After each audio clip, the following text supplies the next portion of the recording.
Hello students, welcome to the questionnaire round of the JEE main pattern exercise. So today I would like to discuss the questions based on chemistry in everyday life chapter. Here more of factual knowledge, more of conceptual knowledge is required, not the logical one. So you need to have your facts right in order to get the questions right. So let us just discuss the questions one by one. So the first question says, the drug Tegamet is. So you need to find out what Tegamet is.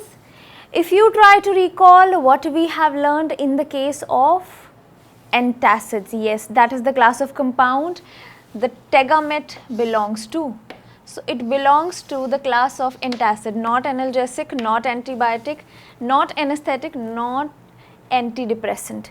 And I would like to tell you here that JEE main pattern does not include the fifth option, but I have included certain questions in here in this questionnaire round which actually has 5 options.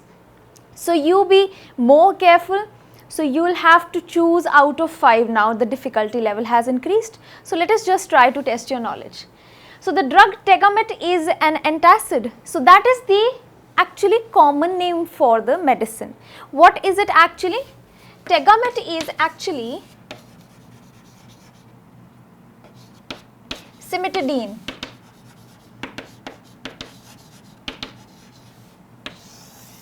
So that is what Tegamet is. I hope everybody is clear with the concept.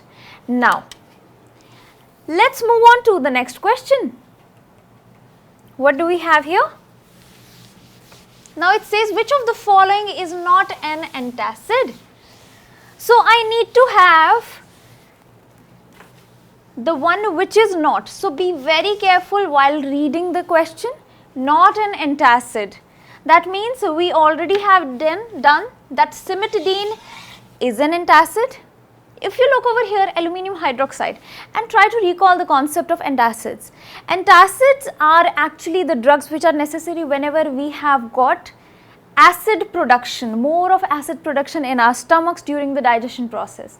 So that could hurt our stomach. In order to neutralize that acid, we can use weak bases as the neutralization chemical. So in that category, I can also apply aluminium hydroxide for that use. So aluminium hydroxide is a weak base. It can be used as an antacid. So that is also not the case. Now comes the ranitidine. What is ranitidine? It is very widely used, or we can say a revolutionary antacid that was made. So again, ranitidine is also an antacid, not our option. We are left with is phenelzine, which is not an antacid, and that is our answer. What is phenelzine actually? If you are able to recall it, phenelzine is also known as Nardil. It is a kind of a tranquilizer. So that is tranquilizer, or I can say it is antidepressant. So what is the formula for it? Phenelzine is like this.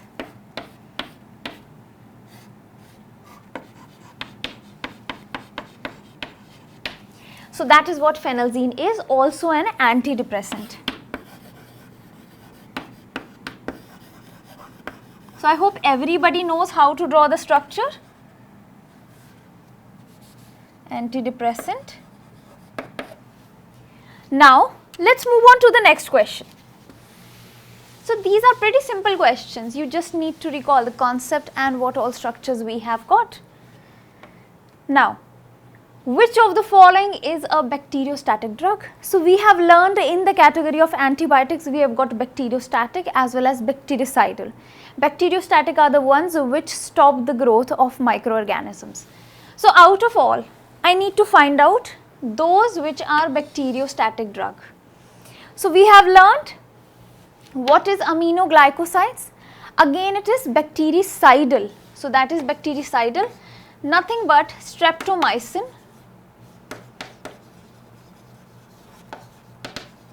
In the case of penicillin G, so it's a worldwide used antibiotic, also bactericidal. So included under the category of bactericidal, tetracycline, and we are left with ampicillin. So I would like to discuss here what ampicillin is. It's a semi-synthetic modification of what we have in penicillin. So the penicillin is modified into another kind of a drug, that is ampicillin. Again what? Bactericidal. So that is also bactericidal. So I hope everybody has got the answer, that is tetracycline. Here in this case, it stops the growth of microorganisms. Being an antibiotic, it is not killing the bacteria but stopping its further growth.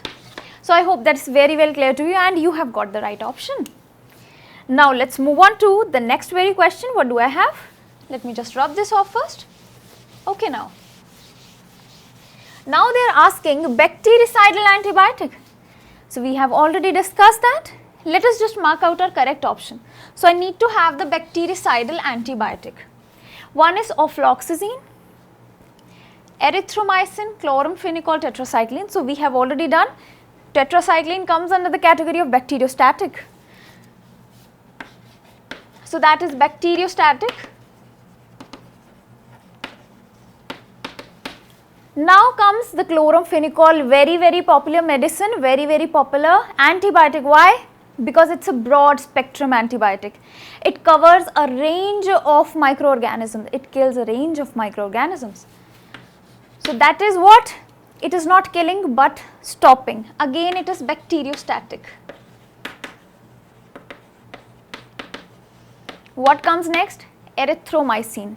Again a bacteriostatic. Now we are left with is ofloxacin.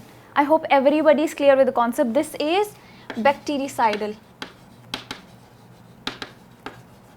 And in the case of some kind of infections, or you can say broad range of infections, ofloxacin is always preferred. You might have observed a doctor prescribing you oflox, something kind of a medicine that is nothing but containing the drug ofloxacin. I hope everybody is clear with that. So let us just draw the structure of ofloxacin.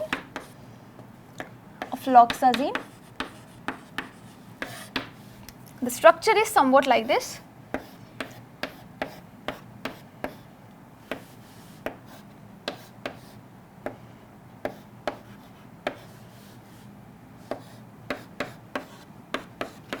So I hope everybody is able to make it.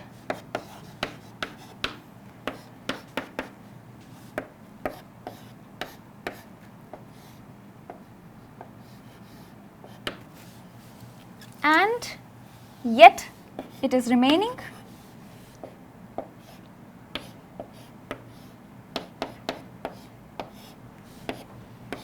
So that is what its structure is. This is nothing but the ofloxacin. I hope everybody is clear with that and you have got this structure right, I hope. Now let's move on to the next question. So the next question says tincture of iodine is. So it's a very important question, you can say, because tincture of iodine is most prominently used. What kind of drug is that? That is antiseptic. So it is a powerful antiseptic. So as the name suggests, it contains iodine. So each and every option is actually having iodine in it.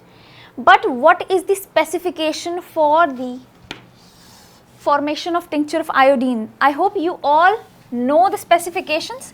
It is 2 to 3% I2 solution in C2H5OH, that is the alcohol, and water. So that is what the specification in the case of tincture of iodine is, and it's a very popular antiseptic. Where is it used? It is used to clean the wounds. So it is used to clean the wounds.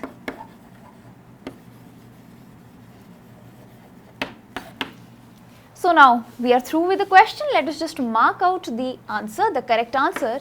It's alcoholic solution of I2, not Ki. We are not concerned with the Ki, not just the aqueous solution of I2 but containing alcohol. So alcoholic solution of I2 is the right answer.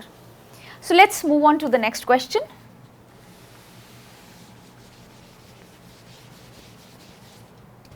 So the next question says, artificial sweetener which is stable under the cold conditions. So you must be having a very good knowledge of the artificial sweeteners. Almost each and every time, at least one question is expected from this very topic. So artificial sweetener, I have got saccharin, I have got sucralose, aspartame, allitame. So if you all know that allitame is what? Allitame is actually the highest possible sweetener. That is approximately 2000 times sweeter than sucrose, and it is also stable at higher temperatures. So it's stable at high temperatures.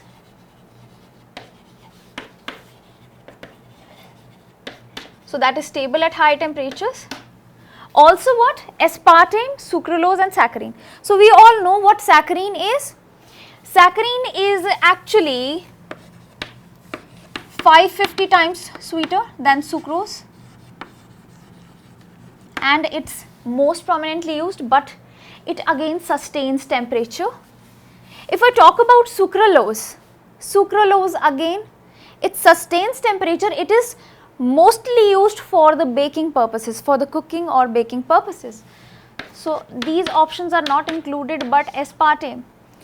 Aspartame is most prominently used. If you have recalled the concept, aspartame, the most prominent use, the most important use of aspartame is in the cold drinks, because at higher temperature it gets decomposed, so it cannot be used in baking or cooking purposes.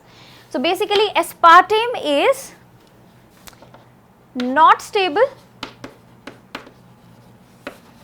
at high temperatures. That means what? It is not good for baking or cooking.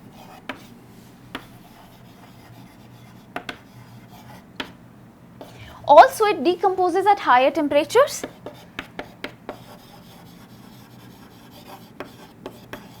So it is used in cold drinks.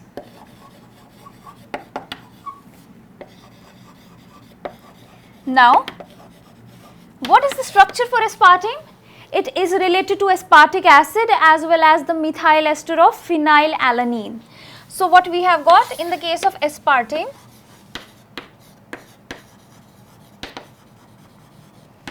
we have got the aspartic acid plus methyl ester of phenylalanine. Now what is aspartic acid? It would be CH2COOH is the R group, and what else do we have? We have got, it is H, and what do we have here? We have got, okay, NH2, it would be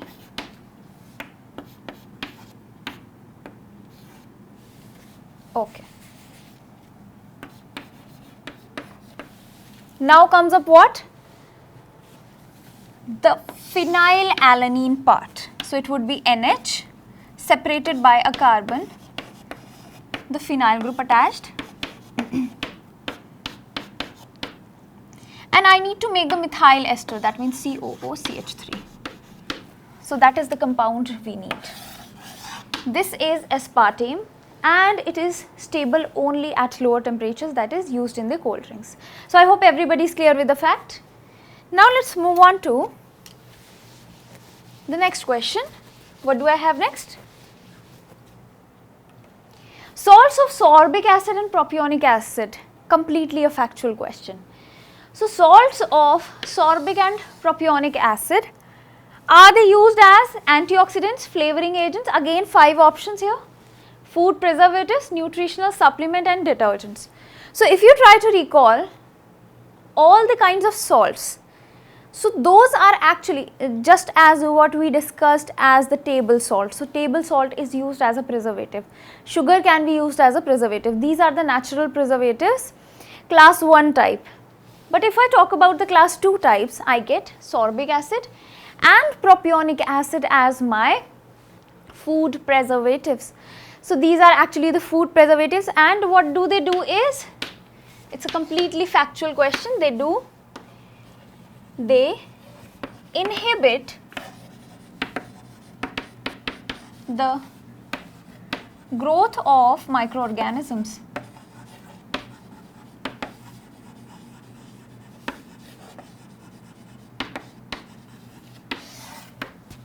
So that is what they do. Now let's move on to the next question.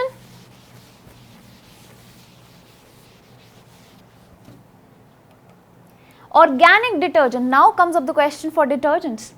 Organic detergent that is used in hair conditioners. So as we have read already in the section of detergents, those detergents which are slightly expensive, they have got germicidal properties. I hope you all are able to recall it. What is it? So yes, we have discussed this under the category of cationic detergents. So out of all, what is the cationic detergent that is used in the hair conditioners? It is cetyl trimethyl ammonium bromide. So that is the cationic detergent that we have discussed. Do not get confused between tetramethyl ammonium chloride, it is not the option. So let us just draw the structure here. And the structure is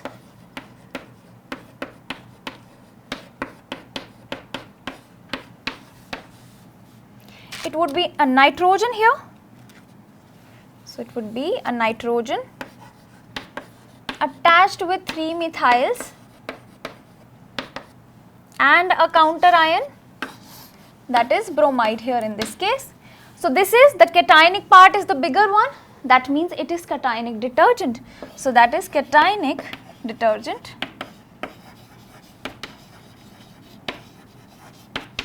So I hope everybody is clear with the fact, and also it has got germicidal properties.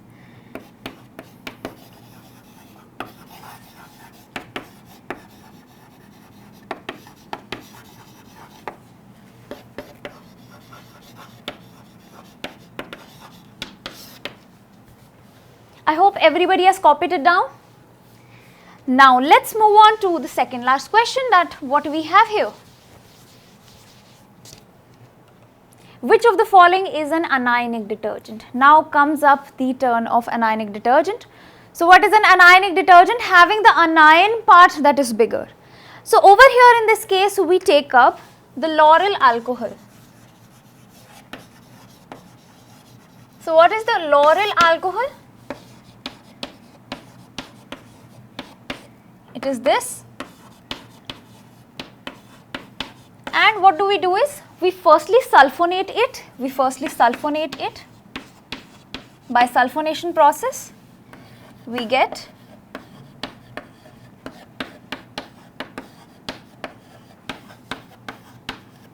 and then we try to make it a salt and convert it into what? By making it react with a base, we try to convert it into a salt, that is an anionic detergent.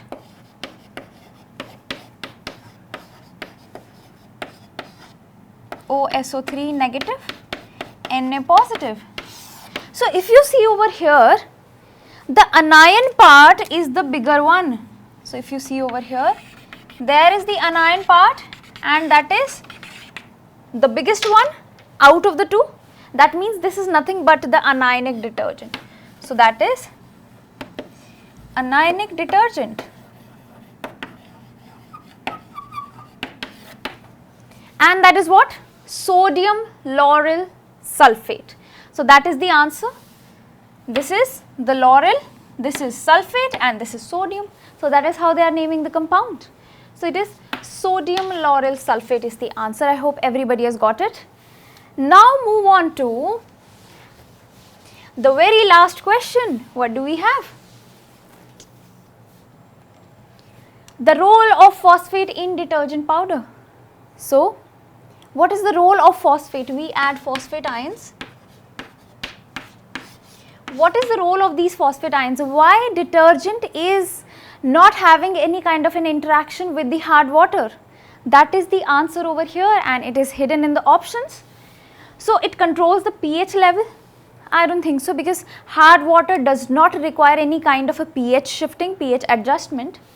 Remove calcium and magnesium ions from the water that cause the hardness. It may be a possibility. Provide whiteness to the fabrics. That is not a point, it's a bizarre point completely. Form solid detergents as phosphate-less detergents are liquid in nature. So that is also not a relevant point. I just find this point as relevant. So basically what happens is, there is hard water, it has got calcium and magnesium ions. So that is why soaps, whenever we add soaps in the hard water, it forms scum. All the ions of the soap, they reacted with the what? With calcium and magnesium, and instead of producing the froth, they form precipitate, and that precipitate is known as scum. But this scenario is not in the case of detergents. Why? Because detergents, they are actually very good in hard water also, and they produce a lot of froth. So what is happening in the detergents is, they have got phosphate ions into them, and these phosphate ions, they react with magnesium and calcium ions, and by reacting these magnesium and calcium ions, they are keeping these ions aside. Then these ions do not create any hindrance in the froth formation process. So that is what we have here. So I hope everybody is clear with the concept. There is the reaction of the phosphate with these ions, resulting in no hindrance in the froth formation process, or we can say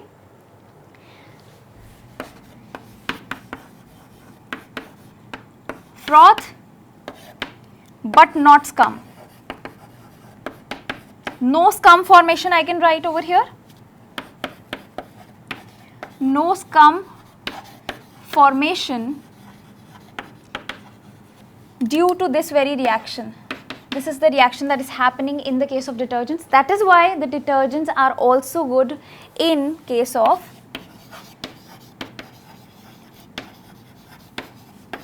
can sustain hard water as well.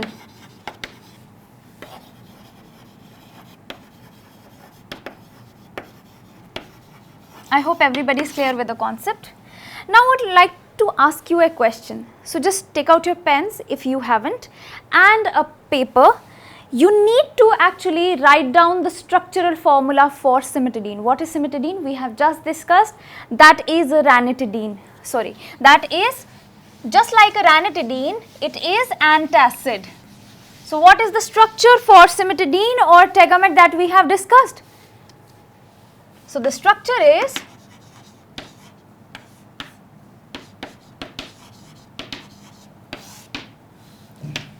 it contains histidine.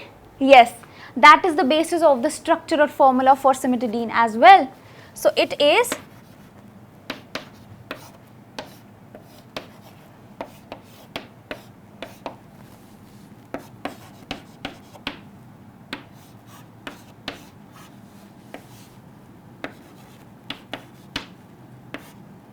that is how we are going to make cimetidine or tegamet. It would be, and what else do we have? Here we have, so that is what cimetidine is. You need to have a proper structurization of all the kinds of drugs that we have discussed so far in the case of chemistry in everyday life. Not so important chapter, but yet if we mark out one or two questions, if one or two questions get corrected in the examination, can lead to so much of possibilities of a good rank. So I hope everybody is clear with the questions that we have done today. You need to revise each and every structure of all the questions that we have discussed. So I'll be back with the JEE advanced pattern exercise of this very chapter in the next session. Till then, just keep on revising and practicing. Have a good day.